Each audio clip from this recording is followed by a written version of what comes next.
total catastrophe, and it is a crisis.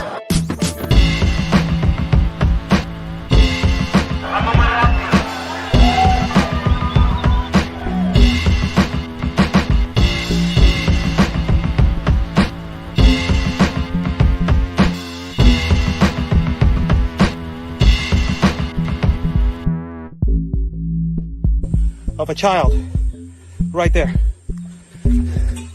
All these NGOs, you're fake. It is this, the crisis of children.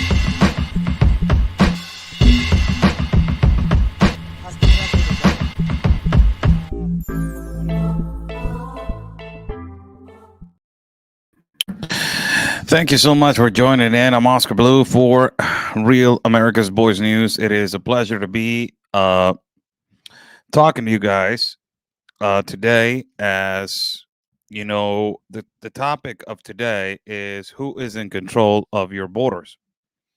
I did not want to put borders into the live due to the fact that if I put borders into the live, or if I put who's in control of your border, the live feed will be completely censored.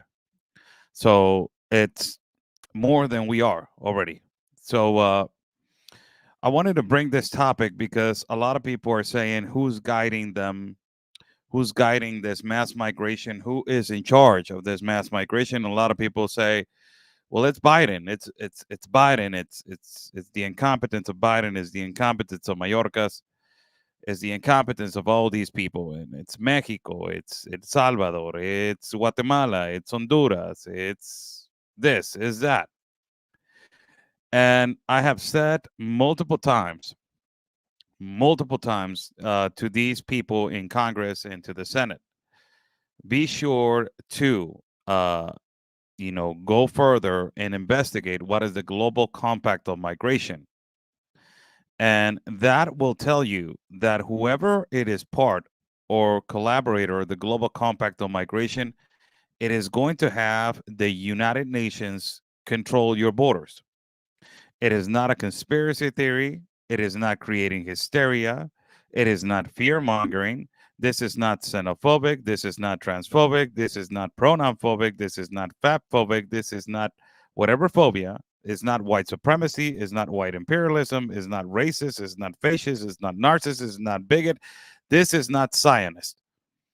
This is completely the reality of what it is. Who has control of your borders?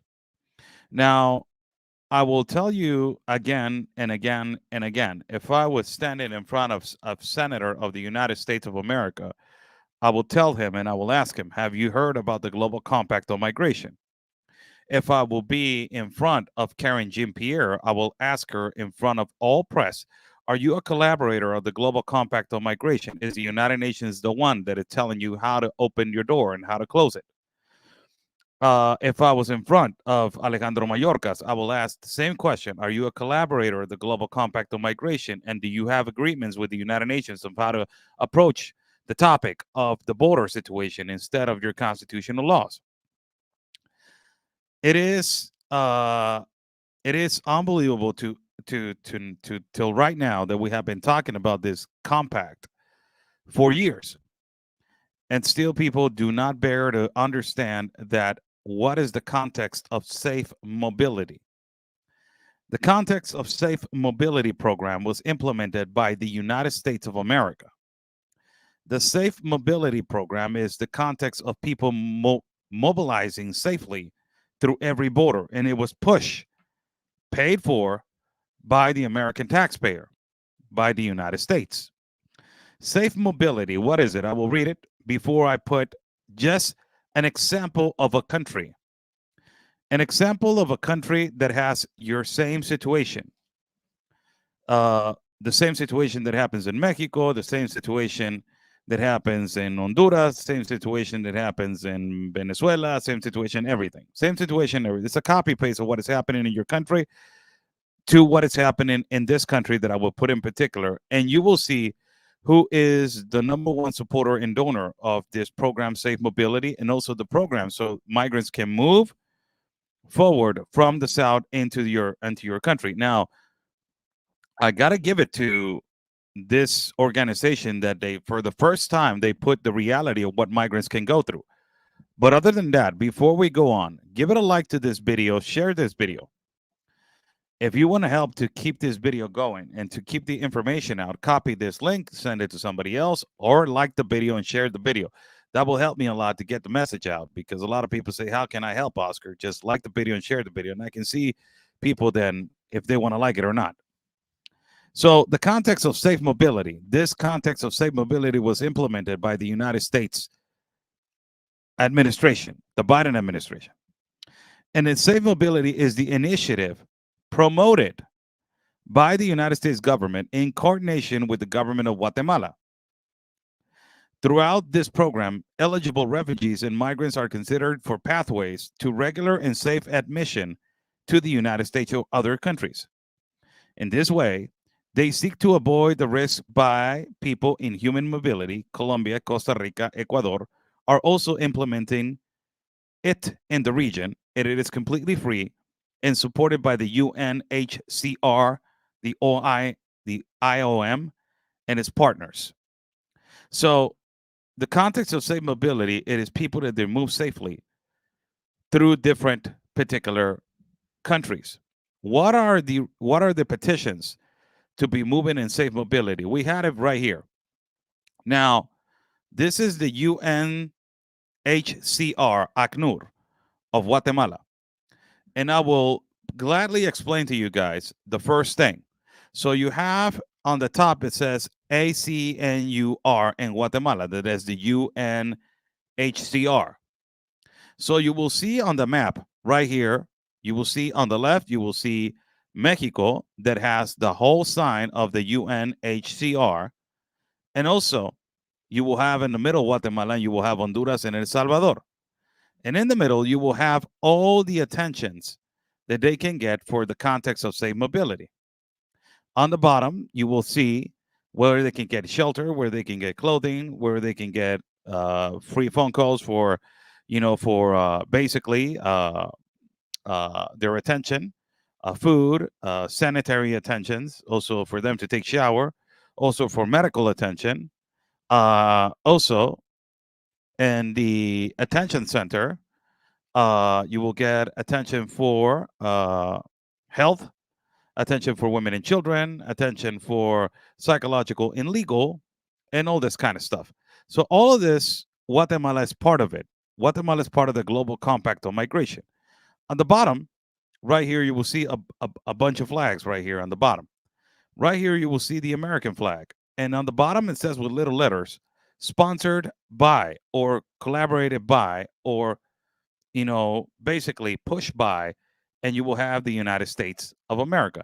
The United States, the Biden administration, it is the one that is implementing the Safe Mobility Program.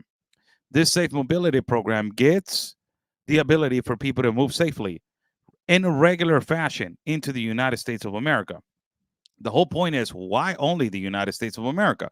Why not implement this to other countries? Why people are being pushed and pushed and pushed and exposed to traffickers and exposed to these irregularities and unsafe patterns that we have seen through South America, in through Central America, in through ultimately the northern borders. That's why you see a humongous influx continuously into your borders. Now, let us go right here. This is the pattern. This is all the pathways, and you will see places where you can get attention, places where you can have attention centers by ACNUR. So you go to different things, like you go to their offices, and their offices will have the actual places where you can actually require information, and these are the ports that you can require information. Also, it has a QR code for you to scan, and this is a QR code that it will give you information to solicitate the condition of refugee and the assistance of protection, utilizing the WhatsApp app that is from ACNUR. This is how they are, mobilizing to this program that is pushed that is sponsored by the United States of America. And also it gives their partners. Who are their partners? That they're actually, local partners, that they are, particularly also supporting this safe mobility program is the Association of Refugee to Children, the Association of Alliance, the Association of Lambda, Red Cross of Guatemala, also the Foundation for Eco Development and Conservation, Missionaries for San Carlos Escalibrianos, also the Office of Human Rights of the Catholic Church, the Organization of Tierra Nueva, also Pastoral and the Mobility of Human Mobility, and also World Vision. These are the ones that they are the partners. Now, where is the attention programs? These are the attention programs that I was telling you. These are the safe mobility programs, safe mobility places where the migrants can move. And the United States administration, the current administration of the United States, was the one in cahoots with the UNCHR, because the United States under the Biden administration became a collaborator of the Global Compact on Migration. This is under the Biden administration. Under Obama, they started being collaborators of the Global Compact to have a safe mobility of migrants and refugees into the United States of America. And also ultimately, now Donald Trump came in, he got out of the Global Compact. Joe Biden came in, he came back to the Global Compact. So that's why you have a lot of mobility into your country. So this is the actual map of the places where the dates where it was open. So check out the dates where these actual places were inaugurated.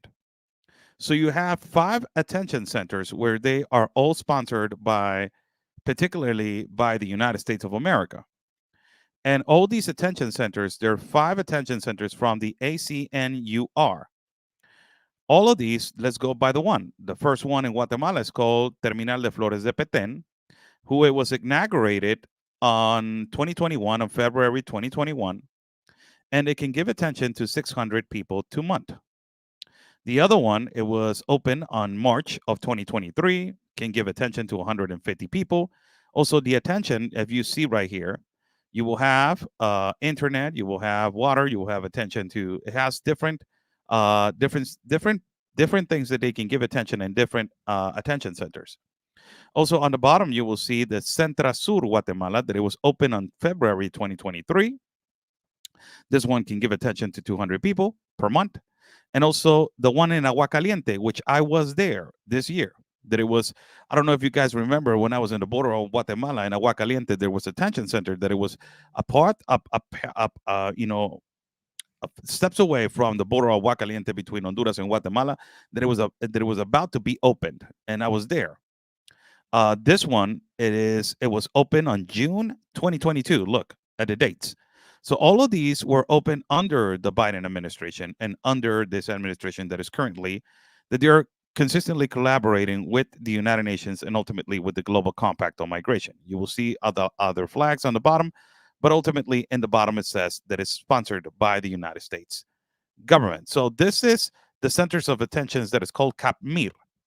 This is the safe mobility. Guatemala is a safe mobility place for them to move forward into the United States of America. Now, this is another one that is the institutions which they work with, ultimately with national institutions.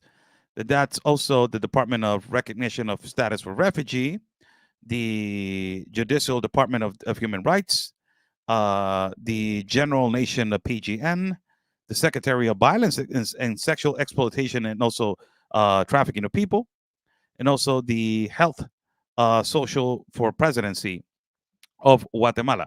That's the institutions that they work with. Now, how to solicitate the condition of refugee in Guatemala? So it gives you these kind of patterns. We have found them on the ground as we have done exacerbated investigation of how it's moving forward. How this pattern goes to. So it says how to solicitate a condition of refugee. You have a step number 1. You go and you fill out a petition, then you register, and then you do an interview. Then on step number 4, you have a resolution. Step number 5, you get an ID, and step number 6, you don't get an ID. So, on the bottom it will say it's not possible to solicit asylum in your own country of origin. You have to move out to your country of origin and ask for asylum. So that's one of the conditions. It says also that the information will be confidential, that it takes a lot of time, that you need the proper documentations for you to get this safe mobility program. So these are the things that it's unbelievable to not know right now. What is the safe mobility program? So this is where I wanted to go, the rights and the duties. If you go to documentation, and if you touch that, it says documentación. And if you go to documentation, it says for you to pass by from Guatemala, all the people that are soliciting the condition of refugee need to be recognized as refugees, so they can stay in Guatemala and obtain a personal documentation that's called DPI, that is given to people in the part when you're soliciting in Guatemala. This is not happening. This is when you have an irregular mass migration. You will have a lot of trafficking of people, a lot of coyotes and traffickers that they're taking advantage of this situation, and a lot of people, they do not want to go through this process, through this legal process. Why they don't want to go through this legal process? Because it takes time. And the migrants do not want to wait. The migrants want to cross irregularly through whatever port of entry because they want to get fastly. They want to go in a fast pace into the United States of America. They do not want to wait. It is exactly how, it is happening right now in the borders with the United States of America. You have an application that is called the CBP app. It takes some time. The CBP app, it is now clogged. It is stopped sometimes. It is, it's basically overwhelmed for the thousands and thousands that they're soliciting the CBP app through the City of Mexico all the way up. A lot of the migrants, they don't stay at the borders. They stay in City of Mexico. They stay in Querétaro. They stay all the way down south of Mexico, because from there they can solicit asylum. But ultimately, you have to wait for the CBP app to be reopened. A lot of people do not want to wait 2 to 3 months. A lot of people say, "The hell with it. I don't have the funds to be waiting. I don't have the funds to be paying a hotel or to be feeding my child. Right now, I don't have the money, so I need to mobilize myself more quickly." And what happens with that is that the ones that they come right here into play to take control of the vulnerabilities of people, it is the organized crime, it is the cartel, it is the coyotes, it is the traffickers, because they know that the migrants are desperate, and they know that the safe mobility program, it only works if you want to do things right. But if you want to get into the United States at a fast pace, well, you ultimately have the Exhibit B. That Exhibit B has become Exhibit A. Which is Exhibit B? Exhibit B, it is the organized crime, the cartel, the traffickers, the coyotes. This is the thing that I have been emphatic on. The organized crime and the cartel has become a resource of transportation. That is the bad thing about it. That now the migrants, they think that the cartel and the traffickers and the coyotes, they are a resource, and that's not supposed to be it. The ones that are supposed to have in charge and have charge of this vulnerabilities of people are supposed to be the authorities, but it is not. It is the organized crime. Now let us go back to this, because I want to show you something that is incredible. Now, it's not only the access to education, access to health, access to employment, access to license to get into the part of Guatemala. All of these things that you see that they're access to, it comes with the Global Compact on Migration. The Global Compact on Migration, when you sign it, when every country signs the Global Compact, it says that you have to give them work, you have to provide for refugees education, health, employment, and also, all the abilities for them to stay safely and to create a better life in the country that they are passing by. So it's kind of like an obligation for every country to have on. But ultimately, the conditions that the Global Compact on Migration is saying is crazy. They're saying the migration needs to be documented peacefully, done regular, safely, and with a purpose. When you have all these 5 conditions and none of them you are complying with, is when you start seeing like, what is this? This looks like a business, because it's not a mobility program. It looks like a business. So look what it says right here on the UNHCR. It says programs implemented by the government of the United States. And you go right here, and it has right here on the top, it says new process of control of migration to enter the United States of America by the nationalities of Cuba, Haiti, Nicaragua, and Venezuela. So if you touch this, it says right here that please become to understand that the messages that they are being brought out by the UNHCR are objected to bring information that is clear, validated to refugees and migrants, that they can take on decisions to inform their families. It says on the bottom, the government of the United States of America has effectively said that people from the nationalities of Cuba, Haiti, Nicaragua, and Venezuela who cross in an irregular fashion the border of the United States of America, or they have crossed the Darien from the borders of Colombia and Panama, and they arrive to Mexico on an irregular fashion, they will be expelled from the United States to Mexico, and they cannot access this process to enter the United States. Now, this is extremely important, because this is what we have been waiting for. This is what we have been waiting for the UNHCR to be clear and to basically put out a statement to say to the migrants, do not cross the Darien. And if you cross the Darien, and if you cross the Darien irregularly into the United States, irregularly from Colombia to Panama, into Mexico, and into the United States, you will not be admissible. But how do you know that?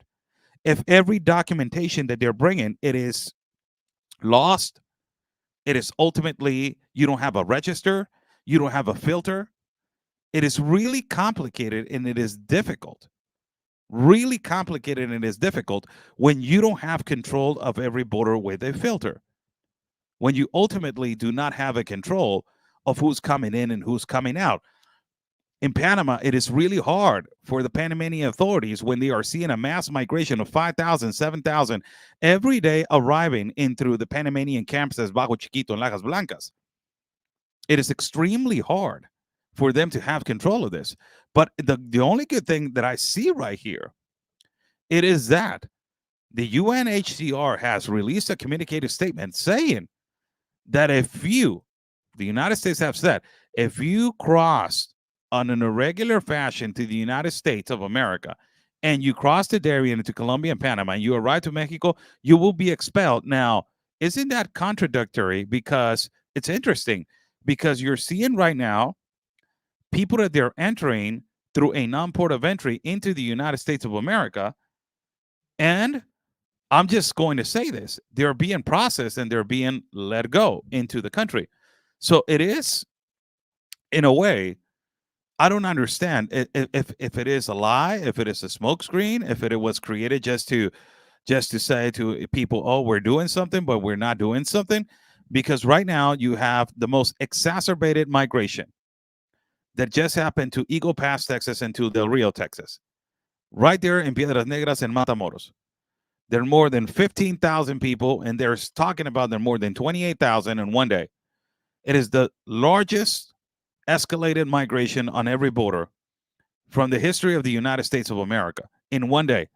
And all of the individuals and families and children that they have come in an irregular way, because not all of them, they have come in through a particular port of entry. All of them, as you can see, the majority of them, and a vast majority of influx, has come in through a non-port of entry through Lukeville, Arizona, that is a part of Sonoita. They have come into Jacumba, that is Jacume, that is the border with Jacumba, California. A lot of mass migration through that particular area.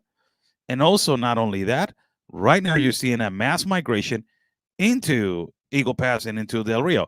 So all of those people, if you get to understand what the United Nations is saying here, and if you get to understand what the UNHCR is saying here, if we are going, but what they are saying, the majority of the people that they are entering through in this particular way should be right now expelled, and they should not be qualifying for asylum or refugee because they entered the border through a non-port of entry. That is what it's saying right here. I'm not creating hysteria like these leftists say. It says clearly right here.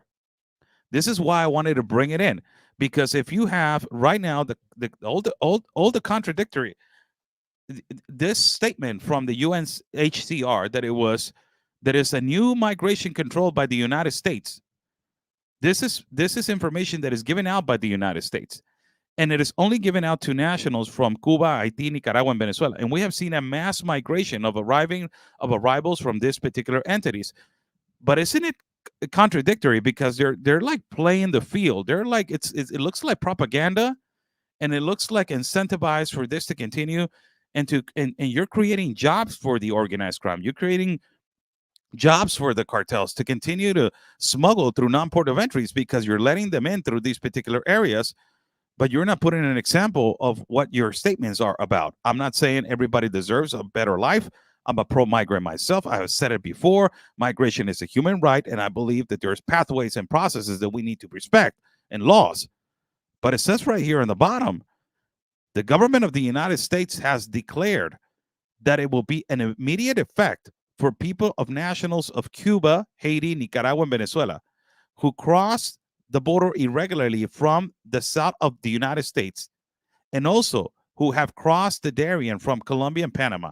And if they arrive to Mexico on an irregular fashion, they will be expelled from the United States to Mexico, and they cannot access to a new process to re-enter the United States of America. This was done for Venezuelans from the 19th of October 2022, for Haitians, Nicaraguans, and Cubans from the 9th of November of 2023.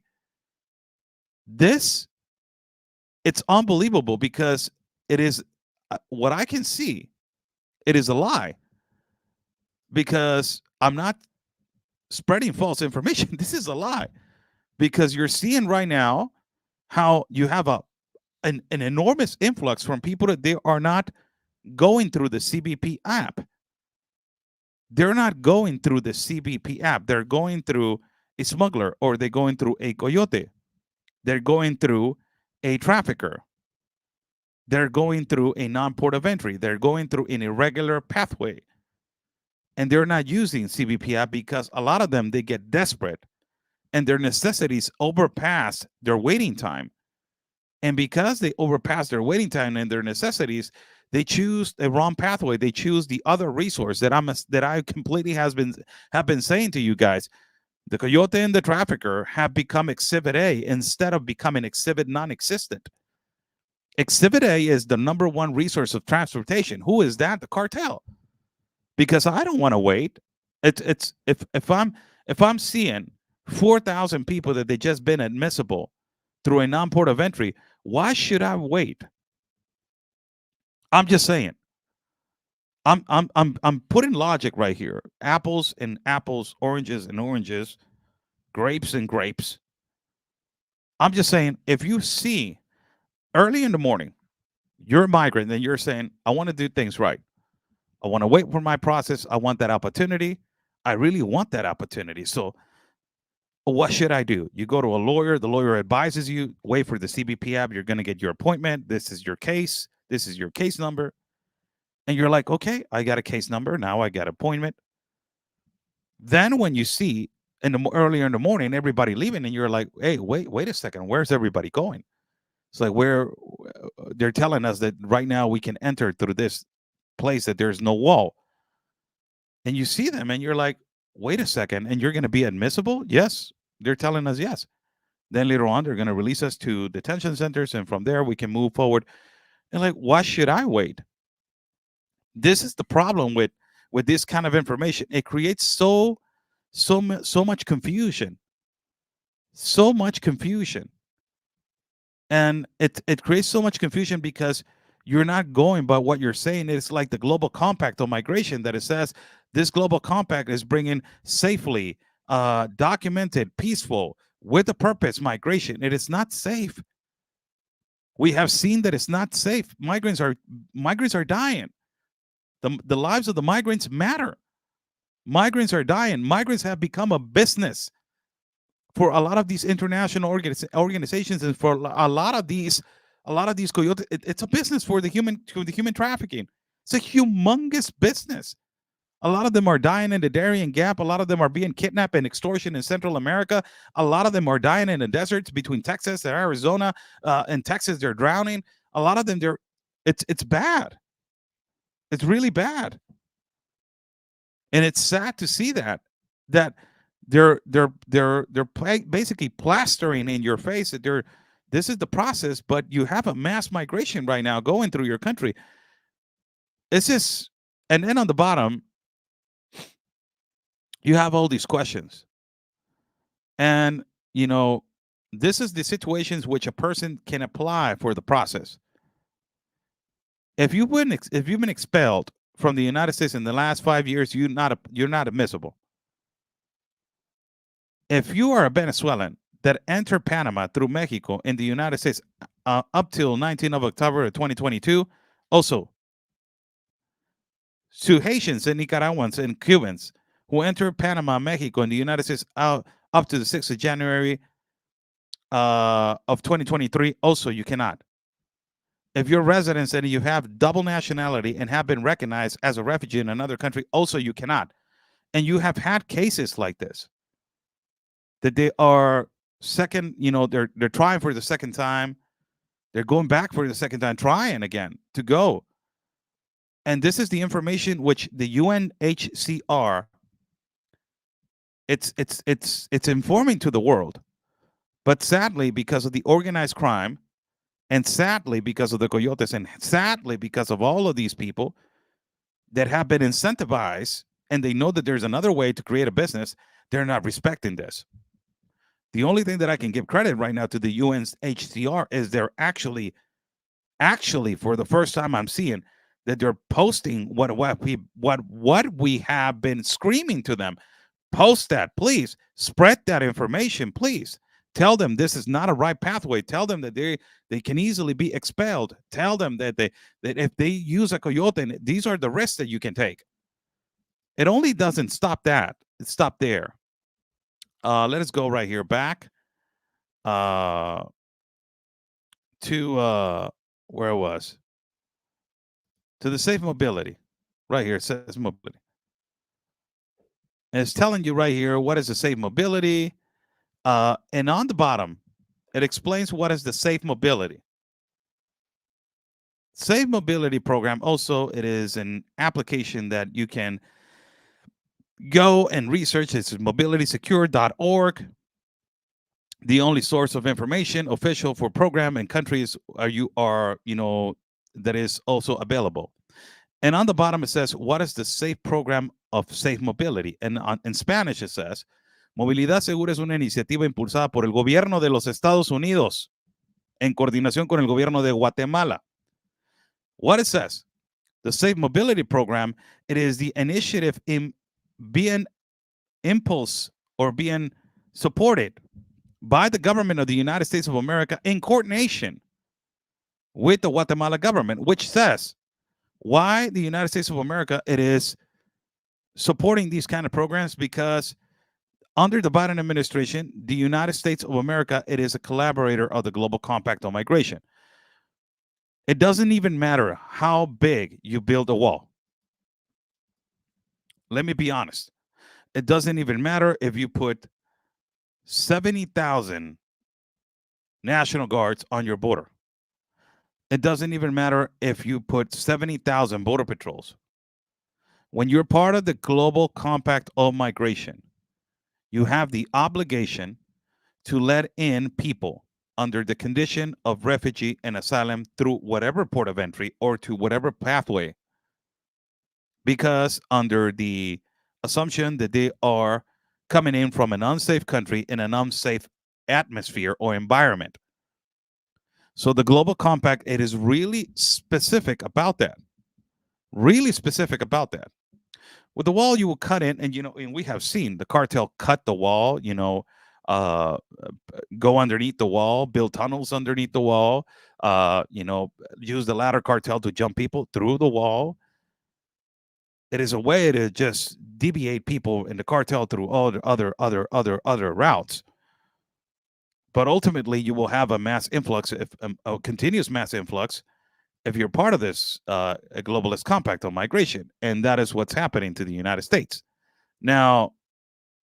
This is on the context of what is safe mobility, and this is, I will tell you, safe mobility. The only thing that I can tell you is that the only thing that I can say is that I'm glad that they're actually saying something about mobilizing safely. For God's sake, we were so tired of just expecting one day that they can actually say something that this is what you can do to mobilize safely. I'm just so glad that they're actually doing it right now. And these are, and one of the things that I don't like, but one of the things that I appreciate right now that they have put on this left side bar, left tap bar right here, it is a thing that it says risk on the route through other countries. And these are the things that you are basically saying, you can move to another country, you can use a safe pathway, but these are the risks, and these are the things that we are totally against. I'm worried about the life of a migrant. A child. I've seen a child suffer inside of the Darien Gap, carrying a child inside through rivers, and it's horrible to see that. I've seen decomposed bodies of migrants that they have lost in the Darien Gap. That is horrible, and it is a heartful feeling that you take home. I have seen women that they have just recently been abused inside of the Darien, and I have been through a crossfire with the agents of Centerfront trying to stop criminals from raping and taking advantage of women. It's horrible. But on the risk of the route to other countries, this is what the UNHCR is saying. You are,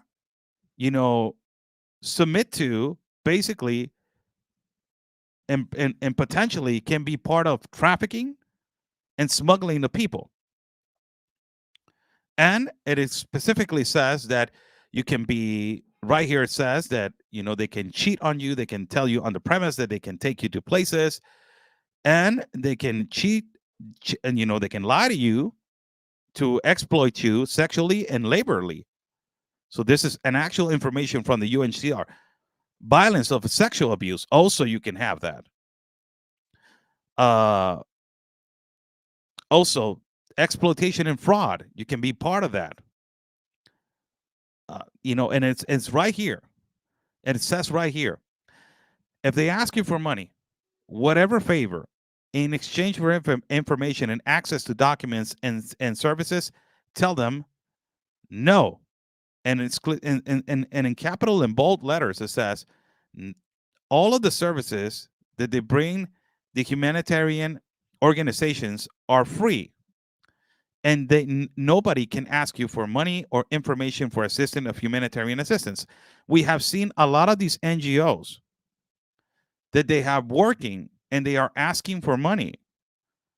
And we have seen a lot of the NGOs, and this is not a lie, that they're actually making a buck out of federal grants of the United States of America. It is a reality. What are you living on? Assistance of air? No, you're not. So this is one of the things that if it basically it continues with the making money out of humanitarian out of human misery. Also, you can be, you can potentially be put to separation of families, and also, you can be involved in the desert of Mexico. These are the risks that you can take. This is the actual situation when you are in the context of mobility. Migration for me is a human right. So whoever wants to move from one country to another in a safe pathway, in the context of mobility safely, doing it documented peacefully, and in a regular fashion with a purpose, I don't have a problem with it. Really, I don't. I shouldn't. Why? Who am I to have a problem with it? But when you're putting your life at risk and you are basically thinking about saying the number one resource, it is a coyote, instead of an organization that it can help you and it can guide you to do things right. That's why you have this situation right now exacerbated through the borders of Texas. Why? Because you don't have a regular migration. Why? Because the CBP app, it is blown up. Why? Because when you have a CBP app that is collapsed, that I don't know if they have done it on purpose, or if the CBP app is not collapsed on purpose, you will have people, as I just told you, you will have the regular migrant, that a lot of these migrants, they want to go through the CBP app. They say, CBP app, I will go through the CBP app. What do I have to do? I have to wait? I'll wait. I have to do this process? I'll wait for this process. It doesn't even matter. I'll wait. But the thing is that early in the morning, when you see 10 people gone, 20 people gone, 30 people that they have gone through a non-port of entry, through a coyote, that they also found a connection, and they don't want to wait for 2 to 3 months, then you have a problem. Why you have a problem? Because ultimately the migrant is going to say, why should I continue to wait? Why should I continue to wait? Why should I continue to be here, stranded at a shelter where I don't want to be around people? I don't want to be sleeping in a bunk bed with a bunch of people that I don't know. My family's waiting for me, and also I can be admissible to enter the United States without, waiting. So it's kind of it's something to think about. That is the risk about having so many loopholes in your laws and giving the power to an organization, an international organization, which has completely lost ground on what is immigration, and that is the United Nations. Hold on one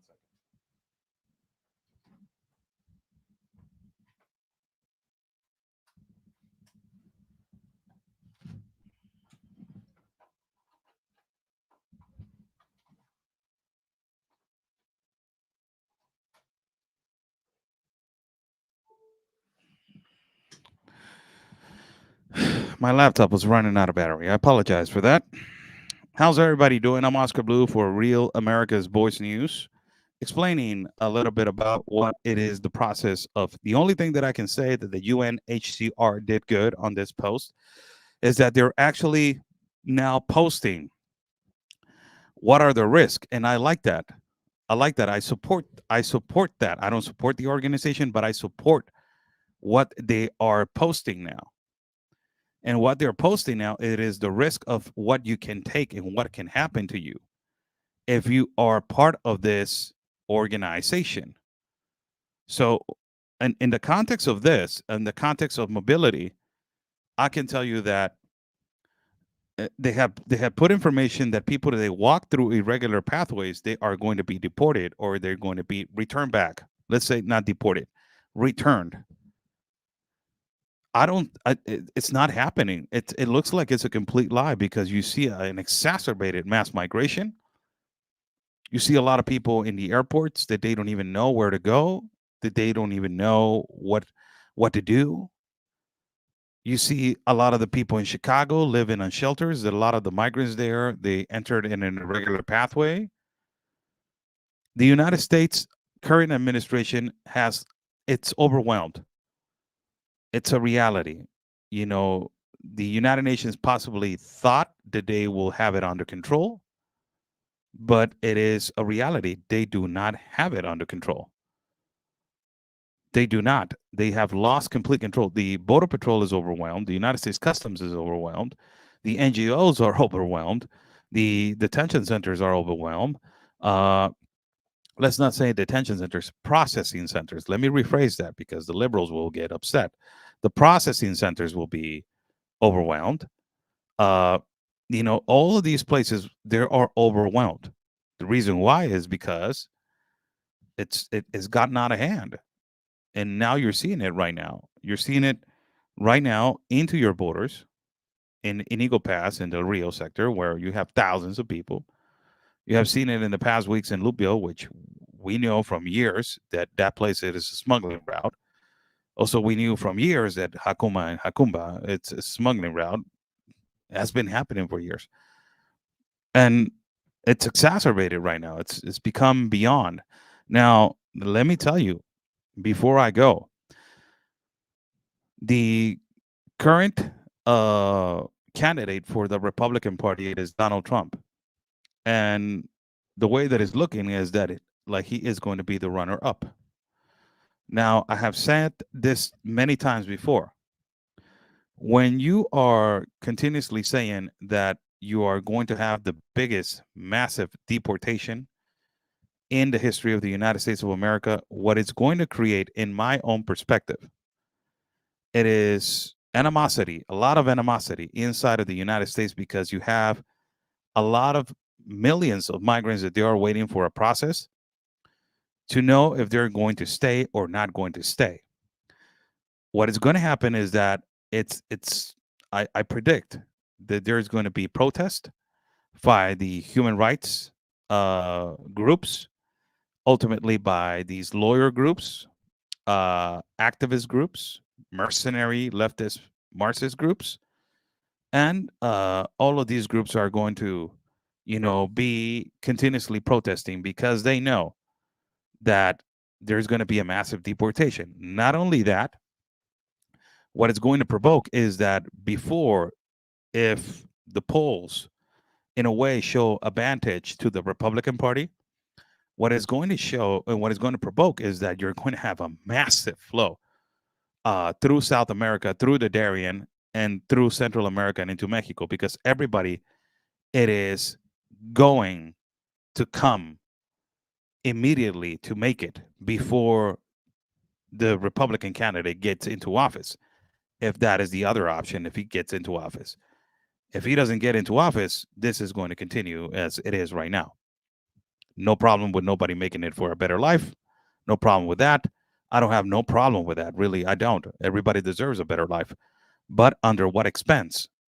Losing your life, losing your child's life. Ultimately, the one that is getting power and power and power, it is the organized crime.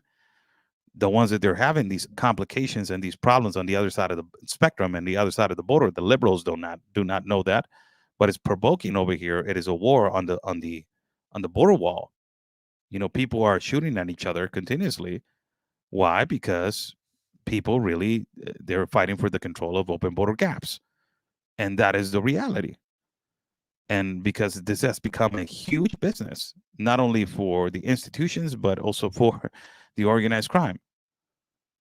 And this is the problem when you're saying that I don't see a everybody has their own way created their statements, but when you have a person, or when you have individuals that they're massively into your country, and then you tell them that they're going to be a massive deportation. I don't know what it can come about in the future because of those statements. I just see these irregularities that are going to happen. Possibly they're going to happen. I'm not creating a conspiracy. I'm not creating hysteria. I'm not fear mongering, because those are the statements of the libtards. I'm just saying my thoughts, and I have the freedom to say so. I'm a freedom. I believe in freedom, and I'm a free person. And my statements are completely, I can say that they're accurate, because when you have an idea that you're going to do a massive deportation, what do you think is going to happen on the South before, if Joe Biden gets out of office? So, sheesh, I don't know what it can happen. It depends on how they're going to handle it and how the strategy is going to come about. And if the Biden administration, and if Joe Biden is going to run again for president, I don't know if he's available or eligible because of his health and his mental health. I don't know if he's okay to run. Really, it's the man. He completely shows that he's and able to do a lot of tasks in his presidency, and it has been shown, and it's horrible what has happened to inflation, to poverty, to insecurity, to all of this. It's just I don't know. God bless you all. I'm Oscar Blue for Real America's Voice News. We have 10 minutes before the ending of the hour. Give it a like to this video, share this video. Also, Buy Me a Coffee is on the link. If and it's pinned on the chat. So if you guys like to contribute to my independent reporting and travel fund, Buy Me a Coffee is right there. So whoever wants to ask a question, we have 10 minutes. We're 50 minutes with 36 seconds going into this live feed. Whatever you guys want to ask, I'm right here for every single one of you. Say hello to people if you want to give a shout out also in the audience. It's nice to say hello to you guys. We have been traveling. This year has been a really interesting year.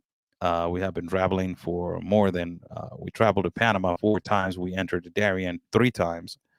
And ultimately, we have been traveling through Central America, South America, and in a lot of the situations, Europe, and also we went to Jerusalem to Israel. Our bets come first, and many people have financial problems and now place to live. Homeless are everywhere. Please come in legally. God bless you all. Yeah, that veteran problem has been it's not a problem from this administration. It has been a problem from years and years and years. So it hasn't been fixed. And I think that everybody that has served under the Marines and under the Army, they need to be treated correctly with their PTSD and all those kind of situations, which this has been a problem, not only the Biden administration, all the past administrations, because of bad policies. They haven't been treated the way that they need to be treated. Will you be meeting Chuck Holton? I hope that I have. I hope that I will meet him in the next incoming months. I hope that I will. It's always a pleasure to meet my mentor and to listen to his stories and to just be around him and joke around with him. It's just a full on experience of what I to be with him. How do you feel about Abbott's new laws that he has signed? I don't support Greg Abbott, so I do not agree with a lot of the majority of things that he has done. I think that he could have done way 1,000 times better to get to this point. Why wait to this point to do radical, policies or something like that? I really do not believe in the justifications of saying the Democrats are blocking him, the Democrats are this, the Democrats are that. You can always sit down like a man and have a dialogue with the governor of Coahuila, with the governor of Monterrey, on the other side of Mexico, and have a conversation. We live in a bilateral border, so I don't really support that man. It's not my governor. I don't live in the United States, but I see that he has lost control of the border, and it's a Republican. So that's what I see in my own perspective.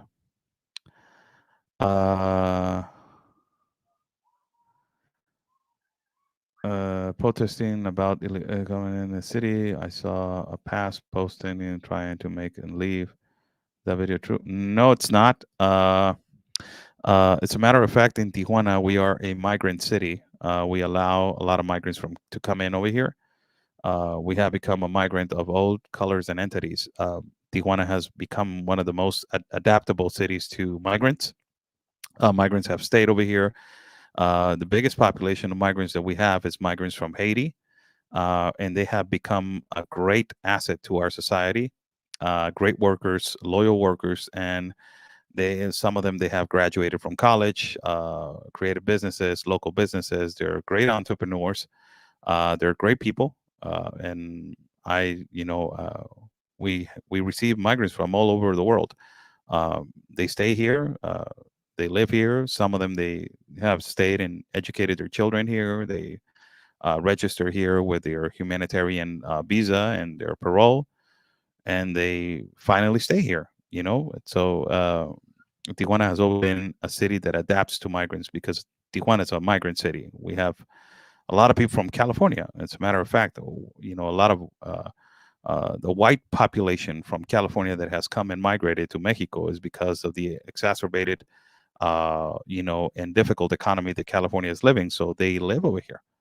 A lot of Americans. So uh, that's what I think. You say we're going to. Well, the Marxists use the excuse of international human rights emergency in order to riot illegally. Shish, this is a really accurate. uh, will the Marxists use the excuse of international human rights emergency in order to riot legally under international law in order to break down the U.S. even more? Oof, that is a really deep question because you know what is going to happen. And I don't need to tell you. You know how Black Lives Matter, started doing their riots, and and they never were stopped until they achieved what they wanted to achieve. They burned cities down. They burned businesses down. You know what fascist Antifa did? They completely took over Portland. They took over streets. They anarchy is their number one label. So uh, they never were stopped. These progressive mercenary activists, they operate on under the borders, and they can be easily exercising their freedom to do and to ultimately create. They're the ones that they create the hysteria. They're the ones that they're the imperialists. Uh, and that's what I believe. That because of that, they will have a lot of open windows and loopholes uh, for them to do a lot of irregularities with this. So sadly, again, like I have always said, these white progressive mercenary liberals, they bring their trash politics into our country of Mexico, and they use us, the Latinos, for their trash political advantage. Let's say, let's go to the other side. Let's bring this movement that is against a political party, and let's just make them think that it's racist, and let's make them think that it's unjust, and we will use them to win a political party, and we will use our hatred to bring to another country. We have a lot of problems over here. Don't bring your political white liberal trash over here. We have a lot of problems over here in our country. We have insecurity. We are trying to become a better country. We have problems with education. We have problems with the cartel. We have problems with our youth that are growing to listening to these cartel songs and this cartel culture. We have all of these problems. We have a lot of problems, and these white progressive liberals, they're coming over here to bring their political trash to use us as Mexicans and Latinos for their political votes, and it's sad to see that. It's sad to see that. I think that these white progressive mercenary liberals should be flagged in our country as if they are inciting violence, and they're inciting their hatred in a foreign country, bringing foreign politics into our country, and inciting movements that the Mexicans do not want to be a part of. We have a lot of problems. So, I think that will be a solution. Uh,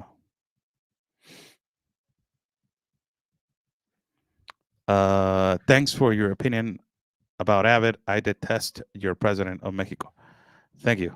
Well, I wish that I can say the same about your president and also your congressional people. It's not only that I don't agree with Abbott. I don't agree with Rashida Tlaib. I don't agree with Ilhan Omar. I don't agree with Alexandra Ocasio. I don't agree with Gavin Newsom. I don't agree with Veronica Escobar. I don't agree with Adam Schiff. I don't agree with Chuck Schumer. I don't agree with Mr. Kennedy. I don't agree with Dan Crenshaw. I don't agree with a lot of you guys. Doesn't mean that I detest. I really do not agree with all your political congressional, and senators, that they look more corrupt than they look more to help and fix the problem. Speak like an individual who has style and control, decides for himself, and stands tall amounts of sea of trolls on YouTube. Shout out to you. Thank you so much. Thank you so much. Your cartels are using you, Oscar. No, I don't believe they're using me. I believe that, I have explained this before. And, and I'm going to be completely honest about this statement that you are saying. The number one buyer for fentanyl in the world, it is the United States of America. The number one buyer for cocaine in the world, it is the United States of America. The number one distributor for fentanyl, it is the United States of America. The number one distributor of guns and artillery into Mexico, it is the United States of America. It's not the United States citizens, it's the United States of America. The number one that is smuggling and using American citizens, according to statistics, is 88.7% of vehicles that they have been stopped and used by American citizens trying to smuggle tons of fentanyl into the United States of America have been American citizens. So if you're telling me that your cartels are using you, Oscar, I will completely try to ask this question. When are you going to do something about the cartels inside of your country, that they're actually the demand? If the demand was not exacerbated and was not existing almost to 100% every time, the decrease of smuggling and the decrease of power on the other side of Mexico, the cartels will be lower and will be much easier to destroy and to dismantle and to eradicate the cartels. Where is the money coming from? Is the money currency from Europe? Is the currency from China? Is the currency from India? Is the currency taken back to? No, the currency is the dollar, is the American dollar. So the money that is coming in from this humongous fentanyl, from the humongous cocaine smuggling, that ultimately now the cartel does not only operate in Mexico, but they completely operate on the other side of the spectrum that is in the borders of the United States of America. And they have control of the United States of America on the other side of the borders. It looks like it, because the United States hasn't done a program to stop the distribution of fentanyl in your schools, distribution of cocaine in your schools, the distributing of fentanyl into your elementary schools, into your high schools, into your universities. They haven't done anything about that. Instead of combating inside of the cartels of the United States of America and creating a safer border, look what is happening now. So if you're telling me the cartels are using you, what are the cartels doing to your government? I'm just asking a question. What is the cartel doing to your government? Are your politicians more cleaner than the Mexican politicians now? Or are they exactly the same as corrupt and unusable as some? Hope that I answer your question. I love my mentor. Whatever he says, I will do. I got a plan for you, Chuck. We need to talk. And yes, on January, we're going. Big things are happening. So I'll talk to you after this live. And love you, my brother. Follow Chuck Holton, the great Chuck Holton, former Ranger, writer of more than 12 books. One of the best books that he wrote. Where is it? Yes. Right here. Yeah. I'm always promoting you, Chuck. I'm going to get 5%. Bulletproof. The Making of an Invisible Mind. Right there. Bulletproof. Also, there is another book that Chuck, I need you to, if you can put the name on the chat, the one that teaches how to be a good man and how to be a good conservative young man. Also, he has a guide for that. He's unbelievable. It's just amazing what Chuck has. Making Men. It's Making Men. Yes, right there. It's called Making Men. Right there. Go and that's the one that you need to buy. Go and buy it. You have to have that for your kid. If you have a teenager, and even if you're an adult, you need to have that book. You need to have that book. Go and buy it. Go and follow my mentor, please, Chuck Holton. He's the only one that has done an excellent coverage on Jerusalem and on Israel. My God, he was in the front lines and always giving out accurate information. He taught me a lot how to be a war correspondent. Sometimes you need to have the words to describe everything that is going on. So he had the patience for me to give me exactly the same, the dictionary on a war. So he's a man of 100 miracles, man. He will teach you about the Bible. He will teach you about life. He will teach you about everything. I love that man. So send you a big hug, brother. I will call you as soon as I finish this live feed. I will call you, and yes, we have a potential trip for that. There's a lot of things that I need to tell you about what's going on down there. So God bless you all. Thank you so much for joining in. An hour and 5 minutes going into this live feed. Thank you for every single one of you. Blessings to all. I will read before I go. I will read. Let me read a little. I will read one page of this. Let me just. I will read 2 verses from page 152 from the book Bulletproof. I always read something about the Bible or something about an interesting book for you to read. So for you to have it. Page 152 of the book Bulletproof by Chuck Colton. It says, aware. This is, in fact, everyone who wants to live a godly life in Christ Jesus will be persecuted. Timothy 3:12. And it says, people don't join the army looking for a cushy armchair job with a company car, 30-minute coffee breaks, and a 401k.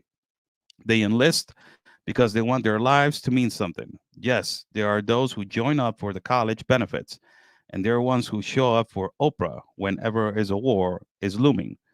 But the professional soldier never labors under the misconception that he lives in Girl Scout camp. He knows war will be taught, and he prepares for it. So be sure to be reading this book. Follow me at every single page. YouTube, Facebook, Twitter. Got my TikTok back for people that they do not know that. But God knows, I don't know what the hell happened. So what TikTok did, basically, I had a TikTok page with 288,000 followers. And I got sanctioned. I got stopped. They took away the page, and then they gave it to me back with not only 288,000, but they gave it to me with 388,000 followers. But they took all my videos out. They left only 3 videos and some other videos from some other page. I don't even know what the hell. Some other videos from pages from Venezuela and from all kinds of videos. So what I believe that TikTok did was basically clean up my videos. They took out my videos. They put videos from somebody else. And there it is, my page again. So I'll be using it again for the Spanish-speaking audience. I use TikTok for a Spanish-speaking audience. Also, you can follow me on Instagram and all pages. So God bless you all. Thank you so much for joining in. Just remember, God's plan is our mission. Talk to you soon. We're here with at CPAC Mexico with the president of Mis amigos migrantes, pues aquí estoy. Total catastrophe, and it is a crisis.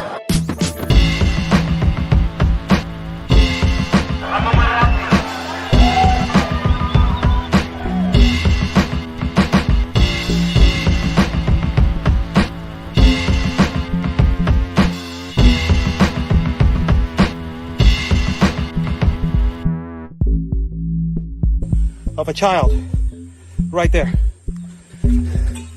All these NGOs, you're fake. It is this, the crisis of children.